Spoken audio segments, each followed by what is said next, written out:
Bonjour, je m'appelle Naomi. Je vais vous raconter mon histoire, mais d'abord je vais me présenter. Donc aujourd'hui, je suis mariée avec Salve Safari. J'ai deux frères, donc deux grands frères, une petite sœur. J'ai fait des études de droit, donc là je suis en dernière année et je suis maman d'une petite fille qui a 2 mois. Du coup, j'ai arrêté les études, mais j'ai commencé par faire du droit. Donc je voulais un peu vous raconter comment j'en suis arrivée aujourd'hui, parce que j'ai une vie tout à fait différente à celle qui m'était promise, on va dire ça, ou celle que les gens pensaient que j'allais avoir. Quand je suis née, donc je suis née en Allemagne le 25 mars 1999. Quand je suis née en Allemagne, j'avais un entourage qui n'était pas stable du tout. Donc ma maman n'était plus vraiment avec mon papa était très violent. Et ensuite, ma maman a fait une très grosse dépression et a fini par être schizophrène, enfin diagnostiquée schizophrène. Donc j'ai vraiment une enfance très instable. Mais je vais vous raconter à partir du moment où je suis arrivée en Belgique. Donc ma maman nous mettait à l'internat en Belgique, même si on habitait en Allemagne. Donc toutes les semaines, donc les vendredis, pour ceux qui vont à l'internat et qui savent que c'est le moment de récupérer les enfants. Et quand elle est venue pour nous récupérer le vendredi, en fait sur la route, sur le chemin, sur l'autoroute, elle a fait une grosse dépression et elle a fini par ne plus savoir qui elle était, ce qu'elle faisait là, etc. Ce qui a fait que moi et mes frères et ma sœur, on a été mis dans un centre à Gembloux. Dans ce centre, on n'a pas non plus passé les pires années qu'on aurait pu vivre dans un autre centre. C'était pas trop mal, mais on était quand même séparés de notre maman. On était un peu oubliés, on va dire ça, parce que moi j'avais que 8 ans, ma petite sœur avait donc du coup 6 ans, 7 ans. On avait un peu du mal à se dire combien de temps ça allait durer, et ça a duré 3 ans. Après 3 ans, ma maman elle est revenue nous prendre et on est reparti habiter ici. Malgré tout, malgré son courage et sa persévérance, elle est retombée malade et du coup on a été dans des familles d'accueil. C'était quand même très dur parce qu'on n'était pas chez nous, on n'était pas dans notre famille, on n'était pas vraiment les enfants légitimes, on va dire, de la famille qui était là. Et c'était dur aussi à l'école parce que on doit expliquer qu'on est une famille d'accueil, on doit expliquer que notre maman est à l'hôpital, on doit expliquer qu'elle n'est pas en train de mourir, mais bon, qu'elle est stabilisée. C'est très compliqué. Donc j'ai un peu grandi comme ça. À mes 16 ans, j'avais énormément de colère en moi parce que je trouvais qu'il n'y avait pas grand-chose qui allait. Il n'y avait pas grand-chose qui allait parce que, comme je vous ai dit, je suis née en Allemagne, donc normalement je suis censée être allemande. Sauf que je n'ai pas mes papiers, j'ai pas de papiers pour dire ça. En bref, j'ai pas de papiers, donc je suis sur le territoire belge de manière temporaire, on va dire ça, pour la Belgique, alors qu'en fait j'ai nulle part où aller parce que je suis ici depuis que j'ai 8 ans. Donc c'est très dur parce que il y a un peu cette pression de on n'est pas dans notre famille, on va devoir partir un jour, on part comment? Parce qu'on allait faire des études, mais on fait des études, on fait comment pour payer? Parce que au final, je ne sais pas si vous connaissez un peu, si vous savez un peu comment ça fonctionne de l'administratif, mais pour avoir les aides de l'État, il faut être belge en fait, tout simplement. Et moi je n'étais pas belge, mes frères non plus, ils n'étaient pas belges. Et arrivé à 16 ans, je trouvais que ça faisait un peu long en fait, parce que je suis là depuis que j'ai 8 ans, j'ai toujours pas mes papiers. C'est compliqué et même se dire mais qu'est-ce que je vais faire comme étude, j'y pensais même pas parce que je me suis dit c'est même pas qu'est-ce que je vais faire comme étude, c'est qu'est-ce que je vais faire quand je serai diplômée à mes 18 ans. Tout le monde parle de l'université, tout le monde parle de l'autre école, mais moi je sais juste pas. Même passer mon permis, c'était quelque chose qui me faisait peur. Les gens à 16 ans, ils commençaient déjà à étudier le code. Moi, j'y pensais même pas en fait. J'étais juste en train de me dire qu'est-ce que je vais faire. Et ma maman ne pouvait pas vraiment m'aider parce qu'elle était encore à l'hôpital. Et mes frères, ils étaient dans la même situation que moi. Et là, j'ai une amie qui s'appelle Jora, une amie à l'école, qui a commencé à me parler de Christ. Mais même là, j'aimerais vraiment mettre l'accent sur comment on est devenus amis. Il faut que vous sachiez que moi, cette fille-là, donc Jora, je la collais. Quand je l'ai rencontrée, donc je pense que je l'ai rencontrée quand j'étais en 3e secondaire, et je la collais tout le temps. Je voyais que j'essayais toujours de la faire rire, j'essayais de faire une amitié avec elle tout simplement.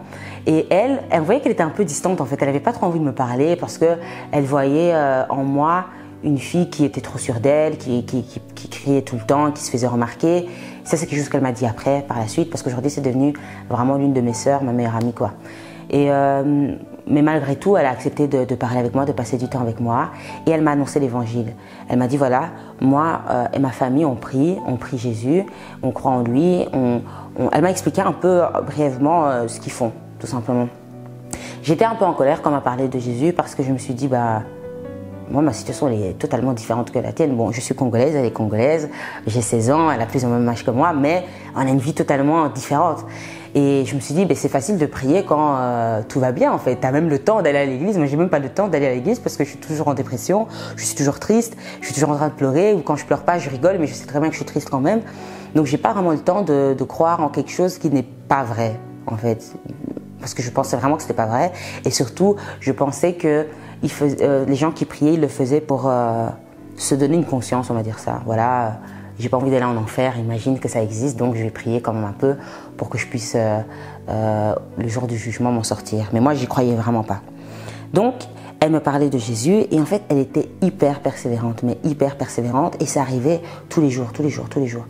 Elle me disait, mais Naomi, tu sais, je vais pas t'ennuyer longtemps avec ça, mais tu as besoin de Dieu. Et en fait, à un moment donné, elle m'a dit, je vois très bien que tu n'es pas bien en fait, je vois que tu es triste. Parce que je passais beaucoup de temps avec elle, j'allais dormir chez elle, etc. Donc elle voyait quand même mon comportement. Des fois, c'est dur, c'est quand même dur de cacher à quelqu'un avec qui tu es tout le temps que tu n'es pas bien. Donc elle me disait, on voit que tu es triste en fait. Donc pourquoi est-ce que tu fais comme si tu n'avais pas besoin d'aide? Et je dis, c'est vrai. Et puis elle me dit, franchement, rentre chez toi, prie, demande à ce Dieu que moi je prie. Et s'il ne te répond pas, je te laisse tranquille. Mais franchement, il va te répondre. Et puis je suis rentrée chez moi et je me suis dit, donc chez ma famille d'accueil, et j'étais là dans mon lit, je regardais par la fenêtre et tout, je me dis, mais en fait, j'ai rien à perdre en vrai, parce que bon, elle me dit que c'est simple, que j'ai juste à prier et puis c'est tout. Donc là, je commençais à prier et surtout, je demande quelque chose de spécifique. Et ce que je demande, c'est que, ayant une vie mais hyper instable à ce moment-là, ce que je demande, c'est j'aimerais être heureuse et avoir une famille dans laquelle je me sens aimée, dans laquelle je me sens vraiment chez moi et que j'ai l'impression, même limite, qu'il m'attendait en fait. Et c'est ce que je demande à Dieu. J'ai dit, si tu existes vraiment, moi c'est ce que je veux. Et puis je regarde, comme je vous ai dit, je regardais par la fenêtre et je me suis dit, mais d'un autre côté, j'avais vraiment ce sentiment, je ne sais pas si c'est ça le sentiment d'éternité, mais j'avais vraiment ce sentiment de me dire, mais ok, ma vie ici, elle est compliquée, mais si je meurs, après, je ne sais même pas où est-ce que je vais aller, c'est compliqué. Ça me faisait un peu peur. En fait, je me dis, ici, je me sens pas bien, mais on va pas se mentir que sur le fait que l'après, j'ai vraiment un gros point d'interrogation. Et je me suis dit, et qu'est-ce que je peux même faire ici pour être heureuse, en fait? Et donc, je priais. Et sur le tas, il faut que vous sachiez que, voilà, il n'y avait pas qu'elle qui me parlait de Dieu, bizarrement, c'est vraiment bizarre. J'avais aussi une autre fille que je connaissais à cette époque-là qui me parlait de son Dieu à elle. Et elle priait Allah parce qu'elle était musulmane. Et alors je l'écoute et tout. Et vu que j'étais en éveil, on va dire ça, je l'écoutais aussi en fait. Je l'écoutais aussi parce que je me suis dit, voilà, en fait c'est vrai que je suis malheureuse, j'avais plus ou moins 15 ans, 16 ans. Je suis vraiment à un moment compliqué de ma vie. J'ai besoin de quelque chose, donc j'écoutais aussi. Enfin, quand elle m'expliquait, je voyais qu'il y avait énormément de choses à ne pas faire. Et il y a des choses à faire. C'était très... Bon, c'est ce qu'elle me disait, hein, voilà. Maintenant, chacun pense ce qu'il veut, mais elle, c'est ce qu'elle me disait, que voilà, il y a des choses que je ne dois pas faire, il y a des choses que je ne dois pas dire, il y a des endroits où je ne dois pas aller. Et moi, je me suis dit, ça va être compliqué pour moi, parce que moi, je suis hyper maladroite, en fait. Moi, si elle me dit de pas aller à gauche, je vais peut-être aller à gauche sans faire exprès, en fait. Au final, et puis quoi, je vais aller en enfer. Je trouvais ça un peu compliqué. Donc moi, je lui posais des questions parce que je commençais un peu à avoir peur, en fait. Je sais pas, bizarrement, Jora, quand elle me parlait, j'avais pas peur, mais j'avais juste envie de dire non. Mais mon autre amie, dont je tairai le nom, quand elle me parlait, j'avais un peu peur parce qu'elle me disait qu'il fallait faire des choses et moi je m'endormais, je me disais mince, j'ai pas fait ça et donc ça veut dire que ça tombe, ça existe vraiment, je vais aller en enfer, etc. Et je dis à cette amie qui est musulmane, je dis écoute, moi j'ai envie de devenir mannequin parce que ma maman était mannequin, elle était top modèle quand elle était jeune. Moi j'ai envie de devenir mannequin, est-ce que j'ai le droit d'être mannequin? Elle me dit ah non, tu peux pas être mannequin. Je dis pourquoi? Je dis parce que si tu es mannequin, tu seras habillée d'une certaine manière et c'est pas possible. Et je dis donc ça veut dire comme je suis habillée, ça va pas en fait? Elle me dit non, ça va pas. Je dis oh là là là là, et puis je commence à stresser, tout ça. Puis elle m'explique un peu avec la nourriture, le porc, etc. Et donc j'ai dit ok, donc j'ai arrêté de manger du porc. Et pour vous dire à quel point mon changement était radical, j'avais une éducatrice qui était à l'école qui m'a dit mais toi tu changes du jour au lendemain, comme ça, parce qu'on t'a dit quelque chose, tu changes comme ça. Alors qu'hier tu croyais pas, aujourd'hui tu crois et t'arrêtes de manger du porc parce que j'étais à l'internat donc ils savaient ce que je mangeais. Puis je dis, bah oui, bah, c'est comme ça, les gens changent. Et puis, je restais une semaine comme ça. Et puis, je suis partie voir ma copine, j'ai dit, écoute, c'est pas possible. Je dis pas que c'est faux, hein, mais je pense que je suis destinée à aller en enfer, parce qu'en vrai, moi, c'est trop dur, en fait, je suis trop maladroite. Puis elle me dit, ok, enfin, elle me dit pas, ok, laissez un peu de forcer, mais je dis, écoute, c'est pas possible. Et puis, Jora, ma copine, elle, alors que je dormais chez elle, elle m'a dit, écoute, tu vas dormir ce week-end, et il y a un camp, enfin, il y a une soirée dans une des églises que je côtoie. Puis je la regarde, je dis, ouais, mais que ça dure pas trop longtemps, parce que vu que j'étais à l'internat, j'étais très carré au niveau de quand je vais dormir, quand je me lève, etc. Donc moi, à 22h, c'est fini, moi je suis pas là. Donc à 21h30 maximum, je devais déjà être dans mon lit, quoi. Donc je lui dis, écoute, Jora, ouais, tu fais ce que tu veux, mais moi, ça peut pas durer jusqu'à 22h, quoi. Moi, vers 20h, je commence déjà à me fatiguer. Elle me dit, ouais, t'inquiète, ça dure pas longtemps. Donc on y va. Donc je dors chez elle et on va dans cette église et là, je vois plein de jeunes. Je vois plein de jeunes qui sont les mains levées, qui prient, etc. Et je vois un monsieur qui fait de la guitare, qui chante. Et moi, j'aimais énormément chanter. Et je me dis, mais qu'est-ce qu'ils font là, ces jeunes-là, en fait? Ils ont le même âge que moi. Et ils passent leur temps à prier, c'est bizarre. Mais ils avaient l'air tellement heureux. Je me suis dit, je vais encore demander, parce que ça tombe, c'est vraiment vrai. Donc je commence un peu à croire et donc je me mets à genoux, je commence à demander, je dis écoute voilà Seigneur, si tu existes, moi je me fais ça, change ma vie. Et en fait j'ai jamais quitté cette église. J'ai jamais quitté cette église et j'ai jamais quitté ces gens que j'ai côtoyés. Et je me suis retrouvée quelques années après entourée d'une famille qui m'aimait vraiment. Je me suis dit mais en fait, ma prière elle a été exaucée en réalité. Parce que ce que je demandais c'était une famille qui m'aimait et je dormais tout le temps, quasi tout le temps chez une famille de qui je suis toujours proche aujourd'hui. Et je sentais vraiment que j'avais un sentiment d'appartenance en fait. Et je me suis dit waouh, ma vie elle a vraiment changé. Mais j'avais toujours ces problèmes de papier. J'avais toujours un peu la peur de l'avenir. Mais d'un autre côté, étant donné qu'il y avait dans l'église des prophètes qui prophétisaient, j'avais le sentiment que non, en fait, j'ai un avenir, que j'ai un Dieu. Et lui, il connaît mon avenir, donc j'ai pas à avoir peur. J'arrive à 20 ans et j'ai toujours ces problèmes de papier. Mais Dieu commence à me parler, me dire, non, oui, tu sais, je marchais dans la rue de Mons, c'était drôle. Et moi, ce que je voulais, c'est avoir une maison, parce que j'ai jamais eu une maison. Et le Seigneur me dit, tu sais, Naomi, je sais que tu veux une maison. J'ai dit, oui, je veux une maison et j'aimerais bien être propriétaire, en fait. Et il me dit, choisis une maison. Puis moi, je suis là dans mon, un peu avec les larmes aux yeux, en fait. Je me dis, ce serait bien que ce soit aussi vrai, que ce soit aussi facile, en fait. Et il me dit, non, c'est facile, choisis une maison. Puis je suis là dans mon, c'est tout. Et je regarde, je dis, je pense que j'aimerais bien une maison comme ça, ou une maison comme ça. Et je marchais dans mon, et je regardais les maisons. Je dis, une maison comme ça me plairait, c'est tout ça. Et puis je dis, mais je vois pas l'intérieur des maisons, donc c'est un peu nul, en fait.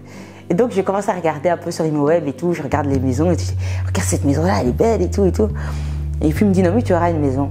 Et puis, je dis, une maison qui est à moi. Il me dit, ouais, tu auras une maison qui est à toi. Et je dis, ah, ok, ça va et tout. Donc, j'attends et tout. Je fais un peu ma vie.